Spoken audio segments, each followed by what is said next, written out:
तो जैसे कि आपने हमारे जो संवाददाता है वंदना अग्रवाल की पूरी रिपोर्ट देखी, लोगों का दर्द देखा, जो मदनपुर खादर गांव के पास जो तोड़फोड़ हुई है, बताया जा रहा है अंग्रेज़ों के जो समय था तब के लोग यहाँ बसे हुए हैं और इनके पास वहाँ के प्रूफ भी हैं।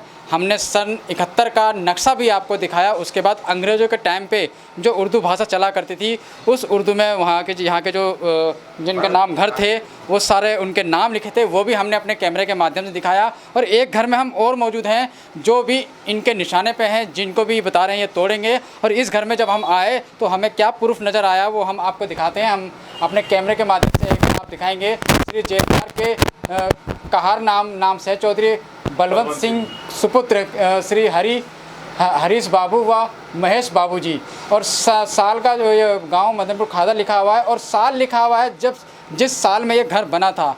तो हम कैसे कह सकते हैं, सरकार कैसे कह सकती है कि जो घर हैं ये इलीगल हैं, गैर कानूनी हैं, इनको तोड़ेंगे। और ये सरकार बताती है यूपी सरकार की ज़मीन है, लेकिन यहाँ के लोगों के पास यहाँ के बिजली के बिल हैं, यहाँ के आधार कार्ड हैं, यहाँ का पहचान पत्र है, यहाँ का पैन कार्ड है, जो ये दर्शाता है कि ये लोग इन लोगों के ये जो मकान हैं वो पक्के हैं और ये ज़मीन इनकी है, किसी सरकारी ज़मीन किसी भी सरकार की नहीं है। साहब इस चीज में अड़ गए ना तो पीछे हटने वाले नहीं। देखो मैंने अभी कहा ना कि आज हम इस जगह पे आके खड़े हुए जब आते मकान टूट चुके, ठीक है। और जो मैंने बताया ना कि जो मेरे साथ कार्यकर्ता आई मेरे से जुड़ी हुई है पीछे काफी से, और इनके पे 2 सालों से वो कार्रवाई कर रहे हैं। अब तो टाइम ही नहीं दिया ना, टाइम ही नहीं दिया। अगर मुझे कुछ 6 महीने भी दिए होते ना तो ये हमारे साथ के साथ हमको पता ही नहीं चला। आपके साथ धोखाधड़ी हुई है, धोखाधड़ी हुई है जी, बिल्कुल। आपके साथ धोखाधड़ी करी है बीजेपी ने।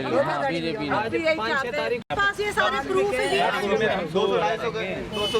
ये जो प्रूफ थे ना बहन जी, इसमें उर्दू भाषा चलती थी उस टाइम। हमारे दादाजी का नाम है।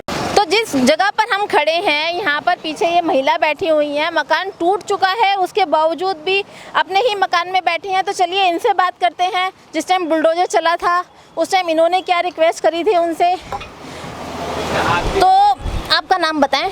माया जी, जिस टाइम बुलडोजर चला था तो उस टाइम आपने उनसे मना नहीं करा कि मेरा घर मत तोड़ो? मेरे 5 लड़की है ना, आदमी है सिर पे और ना लड़का है। मैंने बोला साहब मैं 5 लड़की इनको लेके कहाँ जाऊंगी, बहुत मना करी। फिर भी मेरे बच्चे निकाल के कह रहे लिकड़ो बाहर, नहीं तो दाब देंगे इसमें। लिकड़ो इसमें बाहर, दाब देंगे इसमें। ऐसा करके बारिश में मेरे बाद देखो पलंग भी टूट गया, मेरी बच्ची बाहर पड़ी है, मेरा सामान भी बाहर पड़ा। यहीं पे रात को लाती, यहीं पे सोती। आपको कोई नोटिस दिया उन्होंने? मुझे कोई नोटिस नहीं दिया, मैं पढ़ी लिखी नहीं हूँ। अच्छा, मतलब अचानक से आए और आपका मकान तोड़ दिया? अचानक से आए, पहले तो नो बोलेगा मकान नहीं टूटेंगे, झोपड़ी टूटेंगी, यहाँ फलाना टूटेगा। फिर एकदम मैं कह रहे मकान खाली करो, मकान खाली। मैंने बहुत हाथ भी जोड़े, पैर भी जोड़े, मैं घर के क्वाड भी लगा ले। मैंने कि मुझे इसी में मार दो तुम, मैं अपनी बच्ची को लेकर कहाँ जाऊँ। उन्होंने कुछ नहीं करा, मेरा सारा सामान टूट गया। अब आपकी जो सरकार है, हमारी सरकार है, उनसे आप क्या अपील करना चाहते हैं, क्या डिमांड रखना चाहते हैं? मैं सरकार से यही करना चाहती हूँ, मेरे मकान टूट गया, मैं कहाँ जाऊँ? ना मेरा आदमी है, मेरे लड़के के सारे आदमी के सारे भी जाऊँ तो कहाँ जाऊँ? कब से रह रहे हो आप यहाँ पे? मुझे कम से कम 30-40 साल हो गए। 30 साल से आप यहाँ रह रहे हैं? शादी हो गई नहीं हुई? बच्चों की शादी हो गई आपकी? नहीं हुई है। 2 लड़की रह रही है मेरी। अभी बच्चे हैं शादी के लिए? तो कितना दुख इन लेडीज़ की आंखों में झलक रहा है, आप देख पा रहे हैं। इनकी आंखों से आंसू नहीं रुक रहे हैं, बोल नहीं पा रही है। और बात भी सही है, अगर सरकार को अपनी ज़रूरत के लिए, अपने प्रोजेक्ट के लिए ज़मीन चाहिए तो ठीक है, वो तोड़ें, कोई मना नहीं करेगा। लेकिन उसके बदले इन लोगों को कहीं और बसा तो दें एटलीस्ट। कहाँ जाएंगे अब? जैसे कि इन्होंने बताया कि इनकी जवान लड़कियां हैं, 5 बच्चे इनके घर में हैं, जिनकी भी शादी भी नहीं हुई है, पति इनके सिर पे नहीं है। अब ये लेडी कहाँ जाएंगी? अब सरकार गूंगी बहरी हो चुकी है। अब सरकार को किसी का दर्द नहीं दिखता। जिस टाइम इलेक्शन आते हैं, वोट लेने के टाइम पे 1000 वादे सरकार द्वारा किए जाते हैं, लेकिन जैसे ही वोट का टाइम खत्म होता है उनको इस चीज़ से कोई मतलब नहीं होता कि किस पे गाज गिर रही है, कौन यतीम हो रहा है, किसके बच्चे परेशान हो रहे हैं, किसका सम्मान नुकसान हो रहा है। हम जहाँ खड़े हैं ये देख सकते हैं, यहाँ से आप जहाँ तक भी नज़र घुमाएंगे देखिए सब आपको सिर्फ मलबा ही मलबा नजर आएगा। जहाँ पर पहले मकान हुआ करते थे, अच्छे खासे लोग रहते थे, हर घर में हर शाम को दिए जला करते थे, आज वहाँ सिर्फ पड़ा है तो मलबा। जहाँ भी नजर जाएगी आपको सिर्फ मलबे के अलावा और कुछ नजर नहीं आएगा। सुंदर सुंदर मकान, लोग अपनी पूरी जिंदगी मेहनत करने के बाद गरीब लोग इस तरीके की झोपड़ी या कह सकते हैं मकान बना पाते हैं अपने बच्चों के लिए, ताकि उनके बच्चे सरवाइव कर पाए आगे, भीगती हुई रातों के अंदर बाहर ना पड़े रहे। गरीब आदमी इतनी मेहनत करके ये मकान बनाता है और सरकार को 1 मिनट नहीं लगता उनका मकान तोड़ने के लिए। सरकार को क्यों नहीं सुनाई देता, क्यों नहीं दिखाई देता इन गरीबों के जो वो मकान तोड़ देती है? 1 मिनट लगता है उनको बुलडोजर चलाने के अंदर। अब ये जनता जाए तो जाए कहाँ? तो आम आदमी पार्टी से रेखा चौहान जी आई हैं यहाँ लोगों के बीच, उनका दर्द देखने के लिए, किस तरह से यहाँ पर घरों को तोड़ दिया गया है वो चीज़ देखने के लिए आई हैं। तो उनसे बात करते हैं इस मामले को लेकर उनका क्या कहना है। तो रेखा जी, आप यहाँ पर आई हैं, लोगों देख रही हैं किस तरह से लोगों के मकान तोड़ दिए गए हैं। सुनाई में आया है, कहा जाता है कि जब बीजेपी आती है तो इसी तरह से अत्याचार गरीब लोगों पे करती है, जिसका जीता जागता नमूना आप देख रहे हैं। तो आप क्या कहना चाहेंगे इस बारे में? देखिए, मुझे अभी 1 हफ्ते पहले यहाँ पता चला, उससे पहले मुझे कुछ खबर नहीं थी कि यहाँ पर इस तरह की घटना होने वाली है। और जैसे कि बीजेपी सरकार तो हमेशा से ही गरीबों के विरोध रही है। वो जब बीजेपी सरकार आई है अपने यहाँ पर, गरीबों ने ये ऐसे ही दुख देखे हैं। कभी उनके घरों की छत छीन ली, कभी महंगाई इतनी बढ़ा दी कि 2 रोटी और दाल रोटी खाना मुश्किल कर दिया। तो बीजेपी सरकार का मेन पॉइंट क्या होता है? गरीब। क्योंकि हाई फाई उन लोगों से नहीं बोलती है। जो गरीब होते बेचारे बिना मुंह के होते, वो किसी से कुछ बोल नहीं सकते, उनके हाथ में कोई चीज़ नहीं होती, वो उन्हीं को टारगेट बनाती है। और आज इन लोगों के साथ भी देखो, यहाँ पर मैं अभी आई हूँ तो मुझे पता चला है कि यहाँ पर 100 घर हैं।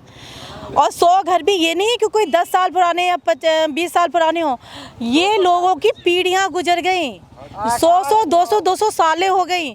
इनके जो भी मैंने नक्शे देखो, ये देखो बाबा फाइल दिखाओ, ये देखो फाइलें, ये फाइलों के नक्शे, ये देखो ये कितने पुराने हैं, आप देख सकते हो, आपके सामने हैं। सन 71 का बता रहे हैं, इतने पुराने प्रूफ हैं। ये देखो मेरे अभी देखें, ये इतने पुराने प्रूफ हैं इनके पास।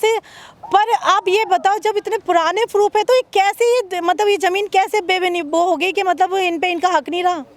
इनकी दादा बाबा, इनका बचपन, इनका सब कुछ साथ पीढ़ियाँ बीत गई। अब ये लोग कहाँ जाएंगे? बताया जा रहा है मैडम, नोटिस भी नहीं दिया गया इनको, बिना नोटिस। मैंने अभी एक भाई ने वीडियो दिखाई थी मुझे, और मैं उस वीडियो को मैं आपको दिखाऊंगी भी। वो जो वीडियो खोल के दो मुझे, उस दिन बारिश पड़ रही है, घर को कोई, इनके लोगों को किसी को भी कोई नोटिस नहीं मिला है, बिल्कुल भी कोई भी नोटिस नहीं मिला है इन लोगों को, बिल्कुल भी। बारिश पड़ रही है, बच्चे बिलख रहे हैं, किसी का सिर फोड़ रहे हैं, किसी को धक्का मार रहे हैं, इतना अत्याचार करते हुए इन लोगों के बेचारों के घर तोड़ रहे हैं।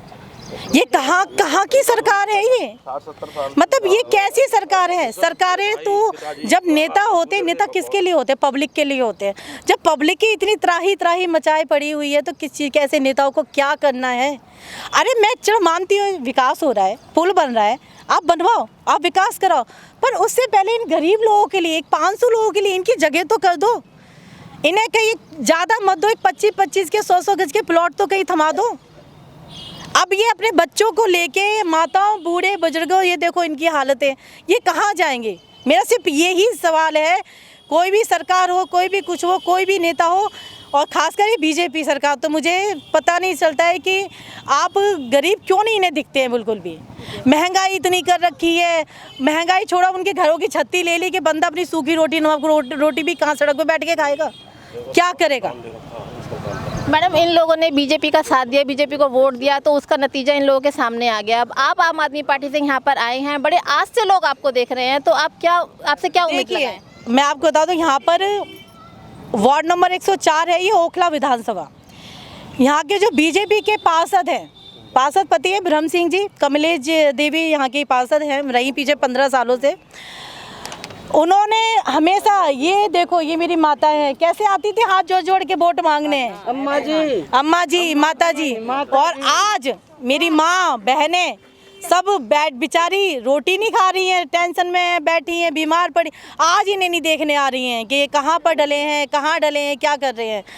ऐसे नेताओं को इन लोगों ने वोट दिया, और ऐसे नेताओं से तो मैं तो ये चाहती हूँ कि नेता ना हो। पब्लिक को मतलब छोड़ दो, ऐसी पब्लिक अपने जैसे घर भी तो चलाती है ना, बाहर भी अपने आप सबको देख लेगी। आप उनकी बदौलत ही बनते हो, तुम किसके लिए बनते हो? पब्लिक ही तुम्हें वोट देती जब तो आप बनते हो कुछ, और पब्लिक को आप क्या दे रहे हो? आज उनके सुख दुख में कुछ भी नहीं है।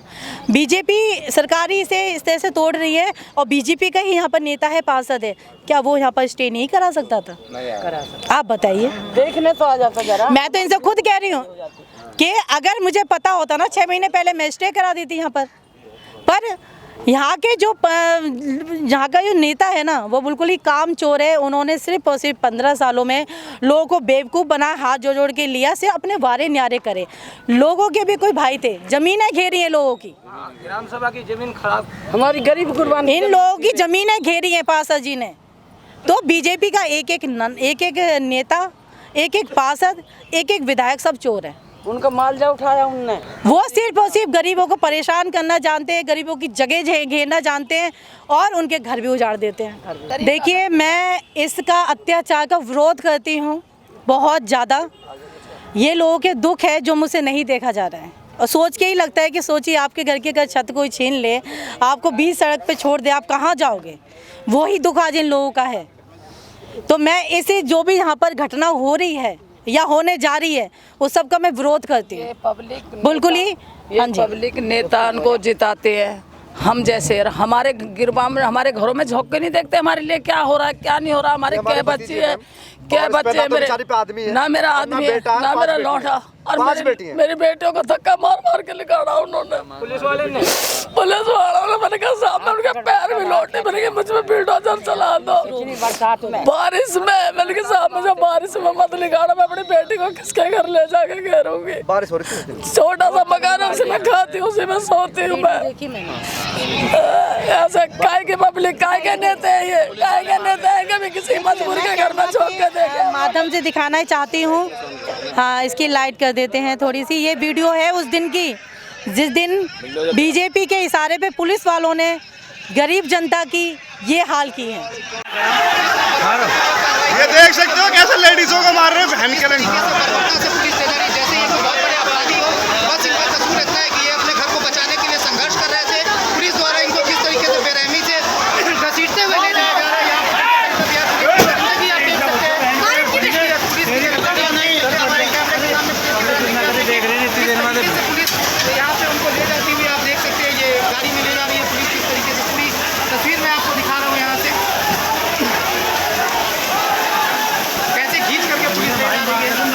इतनी बुरी हालत की है, लोगों के सिर फाड़ दिए, लोगों को धक्का मुक्की मारे, ना बड़े देखे ना बूढ़े देखे ना बच्चे देखे। उनके साथ इतना दरिद्र वाला व्यवहार किया है कि किसी हम क्या बोल सकते, मेरे पास वर्ड नहीं है कहने के लिए। तो ये है बीजेपी सरकार, और इन लोगों के साथ इतनी जाति हो रही है, इतनी जाति। अब इनका क्या करेंगे, कैसे करेंगे? या तो बीजेपी सरकार, मैं यही मांग करती हूँ, इन सब घटना का विरोध करती हूँ, और अभी भी सुधर जाए, अभी भी लोग शांति पा जाएंगे। इनके जो घर तोड़ रहे आप तोड़ दो, आप बना लो पुल, बट इन्हें इनका आशियाना कहीं तो दे दो। आपकी इतनी जगह पड़ी हुई है, इन्हें 25-50 गज के प्लॉट दे दो इन्हें। अरे जनता फ्लैट जैसे कुछ बना दो, टावर बना दो, बेचारे 1-2 कमरे तो दे दो इन्हें रहने के लिए। ये तो बताओ ये जाएंगे कहाँ? ये आज जो जय श्री राम जय श्री राम जय श्री राम, अरे राम उन्हें बुद्धि नहीं देते हैं। राम हमारे आराध्य, हम पूछते हैं, घर में आते हैं वो वोट, राम हमारे आराध्य, हम दिन रात पूजा करते हैं। और जय श्री राम के नारे में जय भगवान को आगे रख के वो कर क्या रहे हैं? ये तो तुम बहुत बड़ा अत्याचार कर रहे हो, बहुत ज़्यादा। तो जानने के लिए आगे क्या है इसके अंदर, बने रहिए राइट इंडिया प्लस के साथ। नमस्कार।